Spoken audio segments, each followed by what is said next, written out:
நமஸ்காரம். எல்லோரும் எப்படி இருக்கீங்க? சரி, நம்ம ஏற்கனவே மனமும் அறிவையும் பற்றி பார்த்துருக்கோம். இப்போ மனம் எது மாதிரி நம்ம உடம்புல வேலை செய்யுதுன்னு சொல்லியிருப்பேன். அறிவு எது மாதிரி நம்ம குணமாக உபயோகிச்சிருக்கோம். ஒரு அறிவு மனித அறிவை, வகுத்தறிவை, நம்ம பேரறிவை எது மாதிரி பயன்படுத்தியிருக்கோங்கிறதும் சொல்லியிருக்கேன். இப்போ இந்த மனத்தையும் அறிவையும் எது மாதிரி நம்ம வேலை செஞ்சோன்னா நம்ம வாழ்க்கையில் வரக்கூடிய பிரச்சனைகளை, கஷ்டங்களை, துன்பங்களை, கோபங்களை, பயங்களை எப்படி சரி செய்யலாம் அப்படிங்கிறது இந்த மனமையும் அறிவையும் ஒன்று போல் வச்சு வேலை செய்யலாம். இப்போ நம்ம மனம்னா நான் என்னன்னு சொல்லியிருக்கேன், இறைவனுடைய மிகப்பெரிய அமானுஷ்ய சக்தின்னு சொல்லியிருக்கேன். அப்போ அது எல்லா உயிருக்குள்ளேயும் போயிட்டு வருதுன்னு சொல்லியிருக்கேன். நல்லது கெட்டது சொல்லுது. அறிவுங்கிறத என்ன சொல்லியிருக்கேன், 6 அறிவில் 5 அறிவு மிருக அறிவு, ஒரு அறிவு மட்டும் மனித அறிவு, அது வகுத்தறிவு, அதுதான் பேரறிவாக இருக்குது. அதை நம்ம எப்படி செயல் பண்ணணும்னு சொல்லியிருக்கேன். இப்போ அறிவை வச்சு நம்ம பேரறிவாக செயல்படுத்தணும். ஒரு சின்ன அறிவாக வச்சுட்டு மீதி 5 அறிவு மிருக அறிவை வச்சு செயல்படுத்துறது தான் நமக்கு வாழ்க்கையில் கஷ்டங்கள், துன்பங்கள், எல்லா பிரச்சனையும் வருதுன்னு சொல்லியிருக்கோம். இப்போ நம்ம அது மாதிரி சில முக்கியமான விஷயங்களை நம்ம எப்படி கையாளணும்னு பார்ப்போம். இப்போ ஒரு மனிதன் கெட்ட எண்ணங்களாலும் போதை வஸ்துகளாலும் இல்லை, இப்போ நிறைய நம்ம நாகரிகங்கள் நாட்டுக்குள்ள சின்ன பெண் குழந்தைகளை பாலியல் இந்த மாதிரி தொந்தரவுகள்லாம் கொடுக்கறதுக்கு, அடுத்தது போதை வஸ்துகள், இது மாதிரி விஷயங்கள்லாம் இந்த மனமும் இந்த அறிவும் வச்சு எப்படி கையாள தெரியாதவங்க தான் இந்த மாதிரி பிரச்சனையில் மாட்டிருக்கிறவங்க எல்லாரும் இன்றைக்கி நம்ம நாட்டோட சட்டத்து பிடியில் சிறைச்சாலையில் இருப்பாங்க. அதுதான் நம்ம நாடு நமக்கு முக்கியமாக செஞ்சுருக்கிற ஒரு நல்ல விஷயம் என்னென்னா, இது மாதிரி தவறு செய்கிறவங்கள சிறைச்சாலையில் அடைக்கிறது. அடுத்தது இந்த சிறைச்சாலையில் அடைக்கக்கூடிய இந்த மனிதர்கள்லாம் யாருன்னு பார்த்தீங்கன்னா, ஒவ்வொரு குடும்பத்தில் உள்ள அம்மா அப்பாவோட குழந்தைங்களாக இருப்பாங்க, இல்லை கணவன் மனைவியோட கணவனாக இருப்பாங்க. எல்லாரும் அதில் இருந்து கஷ்டப்பட்டுக்கிட்டு இருப்பாங்க. இப்போ நம்ம மனசை எப்படி கையாளணும், அறிவை எப்படி கையாளணும்னு நமக்கு அது தெரியாததுனால, மிருக குணங்களை வெளியே பிரயோகிக்கிறதுனால நமக்கு அந்த குழந்தையோட தன்மை கூட நமக்கு புரியாமல் இருக்கக்கூடிய மனிதர்களுக்கு இந்த பாலியல் வன்கொடுமைகளுக்கு ஆளாகிறாங்க. அடுத்தது இந்த போதையில் இருக்கக்கூடியது நம்ம உடம்புல என்ன அனுபவிக்கும், அதை சாப்பிட்டோன்னா நம்ம உடம்பு என்ன செய்யுது, இல்லை புகையிலையில் வச்சு போட்டோன்னா அது நம்ம உடம்புல என்ன பண்ணுது, இல்லை வெறும் புகையிலையை வாங்கி வாயில் வச்சுட்டு போகிறதுனால என்ன நடக்குங்கிற தன்மையை நம்ம புரியாத அறிவை வச்சு புரியாததுனால, மனசு சொல் கேட்டு மட்டும் வேலை செய்கிறதுனால இந்த மாதிரி தவறுகள்லாம் நடக்குது. நல்லா கவனித்து இதை கவனமாக கேளுங்க. மனம் அறிவை நம்ம இதை நெகட்டிவான விஷயங்களை வச்சு தான் இப்போ உங்களுக்கு சொல்ல முடியும். ஒரு நல்ல விஷயங்களை நீங்கள் செஞ்சவங்களுக்கு மனம் பக்குவப்பட்டிருக்கும். உங்கள் அறிவு அதை வச்சு ஏவி உங்கள் மனசை ஸ்டாப் பண்ணியிருக்கும். ஆனால் மனசு தான் எது நமக்கு ஆசைப்படுதோ அதை சொல்லிடும்.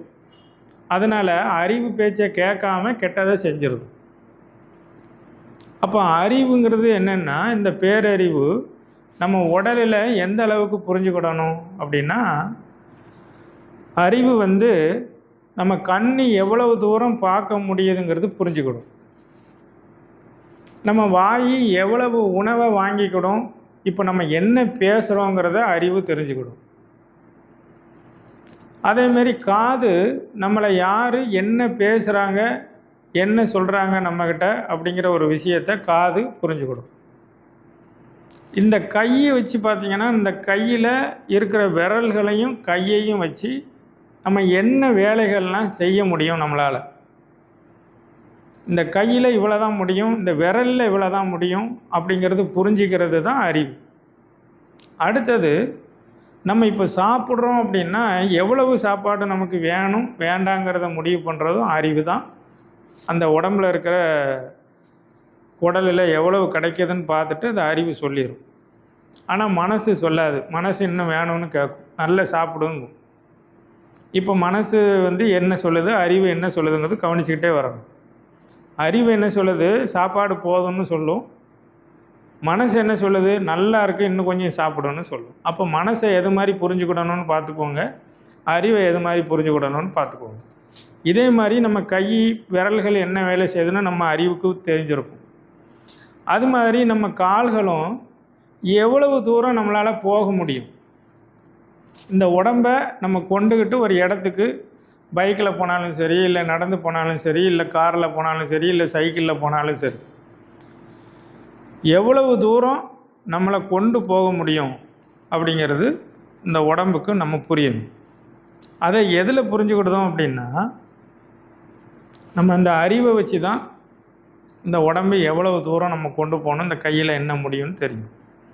இப்போ மனசு சொல்லும், ஒரு 100 கிலோ நல்ல வெயிட் இருக்குதுன்னு வச்சுக்கோங்க ஒரு இடத்துல. மனசு சொல்லும், இதெல்லாம் நீ தூக்கிறோடா, இதெல்லாம் உனக்கு சர்வசாதாரணன்னு அது சொல்லும். ஆனால் நீங்கள் போய் தூக்குனீங்கன்னா தூக்க முடியாது. தூக்கும்போது தான் சொல்லும் அறிவு, என்னடா இதெல்லாம் எப்படிடா தூக்க முடியும், இன்னும் கொஞ்சம் தூக்கிறதுக்கு நீ இன்னும் கொஞ்சம் இதை விட இன்னும் கொஞ்சம் வெயிட் கம்மியானதாக உன் உடம்புக்கு தந்தாலும் தூக்கணும் அறிவு சொல்லிக் கொடுக்கும். உங்கள் மனசில் இதெல்லாம் நான் ஈஸியாக தூக்கிடுவேன்னு சொல்லும்.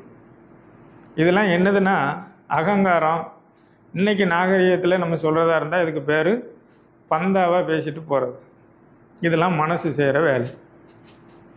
அறிவு இதை தூக்குன்னு சொன்னால் இது எவ்வளவு இடம் இருக்கும், இது இவ்வளோ தான் இருக்கும், என்னையால் 40 கிலோ தான் தூக்க முடியும், 20 கிலோ தான் தூக்க முடியும், இதுக்கு மேலே என்னையை தூக்க முடியாதுன்னு அழகாக அறிவு சொல்லிக் கொடுக்கும்.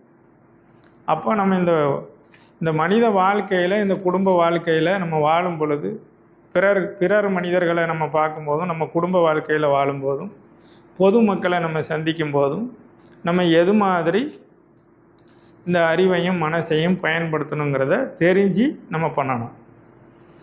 அதனால தான் முன்னாலே சொன்னேன், இந்த மனசு சொல்லு கேட்குறவங்க எல்லாருமே இந்த போத வஸ்துகளுக்கு அடிமையாயிருவாங்க.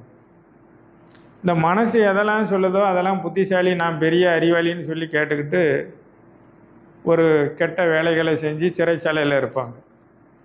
அடுத்தது இன்றைக்கி நம்ம சிறு குழந்தைய இந்த பாலியல் வன்முறை பண்ணுறோமேங்கிறது கூட தெரியாமல் அந்த மனசு சொல்கிறத, அந்த ஆசை சொல்கிறத, அந்த மனசு என்ன சொல்லுதோ அணிவிக்கணும்னு சொல்லுதோ அதை உடனே இந்த அறிவை வச்சு அது சரி பண்ண தெரியாமல் அவன் அறிவு இல்லாமல் முட்டாளாக மனசு சொல்ல கேட்டு இந்த தவறை செஞ்சிருந்தான். அதுக்கப்புறம் உள்ளே மாட்டிக்கிடுவாங்க, அந்த உயிரும் வம்பா போகுது. இதனால தான் நம்ம நாட்டில் குற்றங்கள் அதிகமாகிறதுக்கு காரணம், நம்ம சுதந்திரமாக வாழ முடியாமல், ஒரு நல்ல ஒரு பாதுகாப்போடு வாழ முடியாமல் சில மனிதர்கள் ஏன் அதில் விழுதாங்க அப்படின்னா, இந்த அறிவில் இந்த 5 அறிவுகளை, இந்த மிருகங்கள் குணத்தில் இருக்கக்கூடிய இந்த 5 அறிவை பயன்படுத்துறதுனால தான் இந்த வன்முறைகள்லாம் நமக்கு நடக்குது.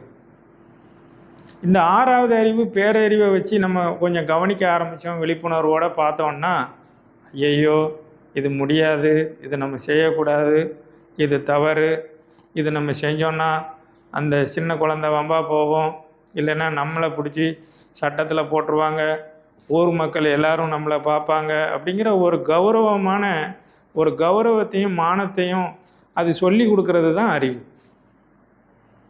இந்த மனசு இந்த கௌரவத்தையும் இந்த இந்த இந்த மாதிரி விஷயங்களை நம்மளை பாதுகாக்கிற விஷயத்தை சொல்லி கொடுக்காது மனசு. நல்லதையும் கெட்டதையும் சேர்ந்தே சொல்கிறது தான் மனசு. அப்போ அறிவு நமக்கு என்ன சொல்லுதோ அதுபடி தான் நம்ம நடக்கணும். அதனால தான் அறிவுப்படி நம்ம மனசை கையாளணும். இப்போ நீங்கள் குடும்பங்களில் நிறைய சுமைகள், பிரச்சனை எல்லாத்தையும் வர்றதுக்கு காரணம் உங்கள் மனசை வச்சு, உங்கள் மனசு என்னெல்லாம் ஆசைப்படுது, பொறாமப்படுது, என்னெல்லாம் செய்தோ, என்னதெல்லாம் கெட்டதெல்லாம் சொல்லித்தருதோ அதெல்லாம் நீங்கள் உண்மைன்னு நினச்சிட்டு உங்கள் குடும்பத்துக்குள்ளே பிரச்சனை பண்ணிக்கிட்டே இருப்பீங்க. அதை அறிவை வச்சு கையாள தெரியாமல் மனசு சொல்கிறது தான் எல்லாமே உண்மைன்னு சொல்லி கேட்டுக்கிட்டு நீங்கள் வேறு மாதிரி பேசி அந்த பிரச்சனைகளுக்குள்ளே மாட்டி வெளியே வராமல் இருப்பீங்க. அதனால் நல்ல அன்பான குழந்தைகளே, எல்லாரும் என்ன புரிஞ்சுக்கிடணும்னா, மனசு இறைவனுடைய மிகப்பெரிய ஒரு சக்தி. அது எல்லாருக்குள்ளேயும் வந்துட்டு போகும். அது பேச்சை கேட்கக்கூடாது. நீங்கள் ஒரு க்ஷணம் அதை யோசித்து பார்க்கணும். அறிவை வச்சு அதை என்ன செய்யணும், நீங்கள் யோசித்து பார்த்துட்டு மனம் சொல்கிறது சரியா தவறா என்னங்கிறத கவனமாக புரிஞ்சு அந்த வாழ்க்கையில் விழிப்புணர்வோட அந்த விஷயங்களை நீங்கள் கவனமாக அணுகணும். புரியுதா சொல்கிறது?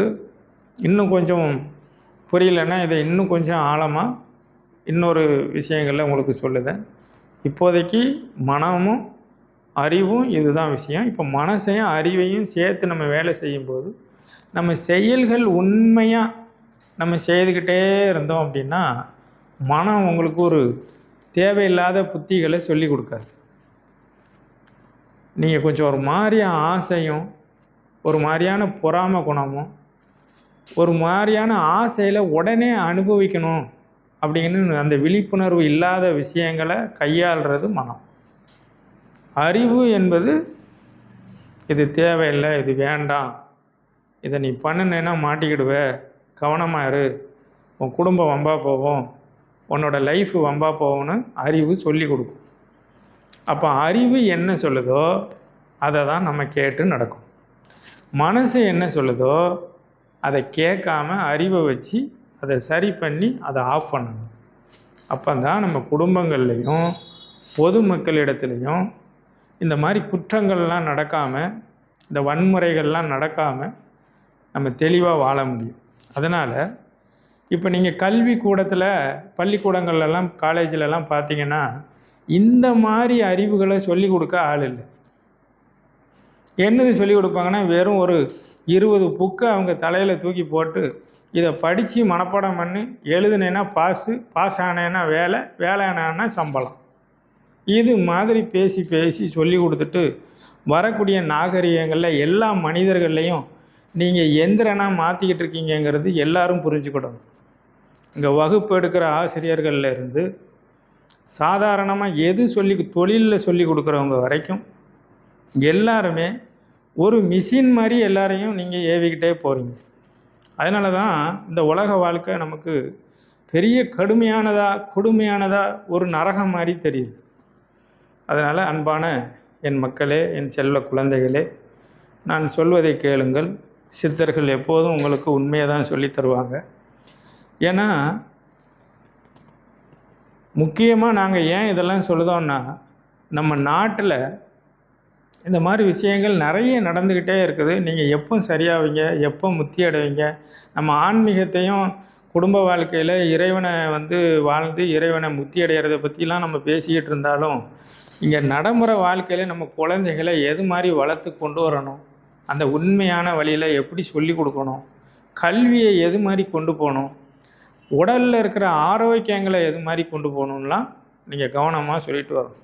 இப்போ நீங்கள் ஒரு போதையை பற்றி சொல்லி கொடுக்குறதா இருந்தால் எப்படி சொல்லி கொடுக்கணுன்னா, ஒரு ஸ்ட்ராங்கான மனிதன் நல்லா நடந்து தெம்ப போகிறான், வெறுமனையாக சாப்பிட்டுட்டு வேலை செஞ்சவங்களாக இருந்தாலும் சரி, வேலை செய்யாதவங்களாக இருந்தாலும் சரி, இல்லை சின்னதாக வேலை பார்த்தவங்கனாலும் சரி, என்ன பண்ணுறாங்க, நல்ல ஸ்ட்ராங்காக போகிறாங்க, அவங்க உடம்புல இருக்கக்கூடிய சக்திலாம் தெரியுது.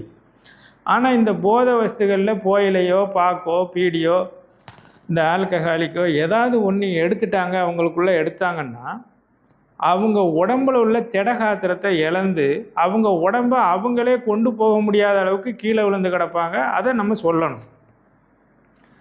ஒரு மனிதனுக்குள்ள ஆக்ரோஷமான சக்தியும் வீரனுக்குள்ள அந்த அழகுக்குண்டான உடல்நிலையும் அந்த சக்தி நிலையையும் நம்ம உடம்புல இருக்கிறத நம்ம வம்பாக்குறோமே அப்படிங்கிற மாதிரி எல்லா மனிதர்களும் இதை பார்க்க ஆரம்பிக்கணும். இதில் என்ன ஆகும் அப்படின்னா நம்ம நாட்டோட கலாச்சாரம் அழிஞ்சு போகும். இந்த போதை விஷயங்களில் உங்கள் மனசு என்ன சொல்லுதோ அதை கேட்டு நடந்தீங்க அப்படின்னா நம்ம நாட்டோட கலாச்சாரமும் பாரம்பரியமும் அழிஞ்சி கணவன் மனைவிக்குள்ளே ஒற்றுமை இல்லாமல் ஒரு குடிகாரனாக வாழ்வாங்க. போதையில் போனால் ஒரு குடிகாரனாக வாழ்வாங்க.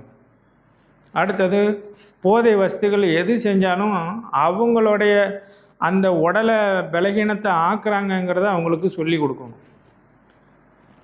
அதனால் இங்கே போதையை வச்சுக்கிடுறதும் தப்பு தான், போதைக்கு மறுவாழ்வு கொடுக்குறதும் தப்புதாங்கிற மாதிரி தான் இங்கே லைஃப் நடந்துக்கிட்டு இருக்கும் எல்லாருக்கும்.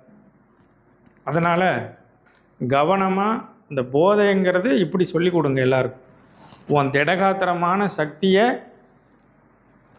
அது உள்ளே போன உடனே உன் சக்தியவே இழந்து நீ ஒரு துணி மாதிரி ரோட்டில் கிடப்ப அப்படின்னு சொல்லி கொடுக்கும்.